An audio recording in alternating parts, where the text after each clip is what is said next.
Au chapitre 8, Jésus entame un parcours qui part de César et de Philippe, Marc 8, 27. Traverse la Galilée, Marc 9, 30, la Judée et les territoires au-delà du Jourdain, Marc 10, 1, puis monte vers Jérusalem. Mais derrière ce déplacement physique se profile un itinéraire d'une toute autre nature. Jésus est sur le chemin. Lui et ses disciples font route. Ils sont sur le chemin, Marc 10, 32. Mais chaque fois que l'évangile de Marc associe ainsi Jésus au chemin qu'il est en train d'entreprendre, il précise que Jésus enseigne.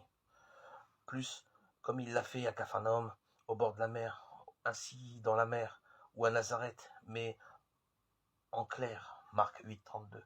Jésus enseigne effectivement quelque chose de précis, l'itinéraire que doit suivre un mystérieux fils d'homme. Tout commence par une difficile épreuve. Le Fils de l'homme doit beaucoup souffrir et être rejeté par les prêtres, les anciens et les scribes. Cette épreuve fait vivre une rupture qui introduit dans le domaine de la mort. Le Fils de l'homme doit beaucoup souffrir et être rejeté par les prêtres, les anciens et les scribes, et être tué.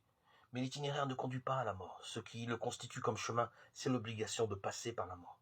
Le Fils de l'homme doit beaucoup souffrir et être rejeté par les prêtres, les anciens et les scribes, et être tué, et après 3 jours se lever. Marc 8, 31. Le même enseignement de Jésus revient encore 2 fois dans le texte. Là aussi, l'itinéraire commence par une épreuve. Le Fils de l'homme est livré à des mains d'hommes. Marc 9, 31.